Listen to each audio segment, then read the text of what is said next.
Hello, I'm Pastor Jeremy Combs, and we're going to pause for a proverb. Let's go. We should finish up chapter 8 today. And chapter 8 and verse 35 says, "Whoso findeth me findeth life, and shall obtain favor of the Lord." As chapter 8 winds down, it has one final challenge in these last two verses. The challenge is just of laying hold of wisdom and finding life as it was meant to be lived.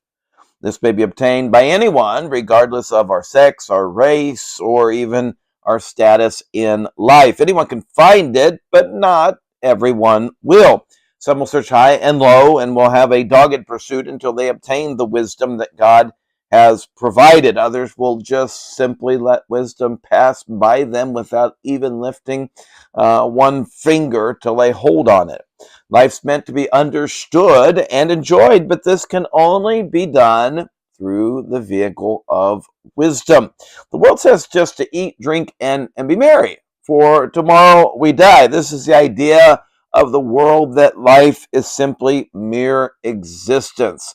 God never intended for us just to exist. In fact, God gave us a purpose, and in so doing, we can find both peace and pleasure or enjoyment before God.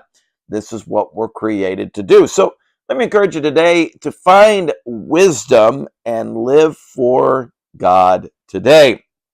Last verse of the chapter, verse 36, "But he that sinneth against me wrongeth his own soul." Fascinating. "All they that hate me love death." We forget things all the time. Homework, to take our vitamins or meds, an appointment. While our forgetfulness in these instances can create problems, they pale in comparison to the crisis of forgetting wisdom. The wording here is interesting. It says, "sinneth against me."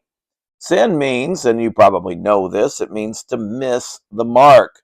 So we're missing wisdom, and in so doing, when we miss wisdom, the Bible says, sinning against our soul.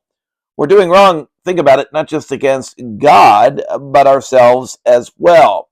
Now, when was the last time you thought of a bad decision as just that, against God and actually against yourself as well? Yet it gets worse, because at first we forget wisdom, then it kind of becomes a habit. We had started out not to forsake wisdom, but we just were hit and miss. And at the time, you listened to God, and at times, and then at other times, you just simply ignored him. Now, after it becomes more than just a habit, you begin to make a definitive choice to just walk your own path or walk away from God. The Solomon here, I keep wanting to say the psalmist, Solomon warns us that this path leads, that would be his dad, the psalmist, leads to death and destruction. So today we need to listen to wisdom and start the habit of hiding God's wisdom in your heart. Well, let's go ahead and look at the very first verse of Proverbs chapter 9. Here we go, new chapter, Proverbs 9 and verse 1. "Wisdom hath builded her house, she hath hewn out her 7 pillars." Wisdom is constructing a house. Construction takes time, effort, and it is costly. House holds the idea in this verse of a structure for living. Wisdom is, simply put, designed for life. In Hebrew, the word build means to set up, to make, and it's the idea also of to obtain children.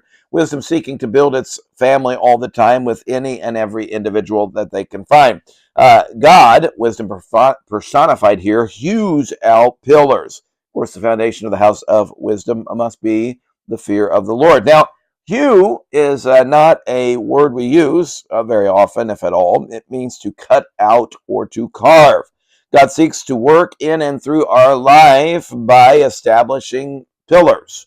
Wisdom has 7 pillars, with 7, of course, being the number of perfection or completeness. What are these pillars? Well, many believe we've already been looking at them in Proverbs: instruction, knowledge, wisdom, understanding, discretion, godly counsel, reproof, correction. All are needed at different times, yet all work together for a lasting home. So Wisdom has a home. Will you live in it?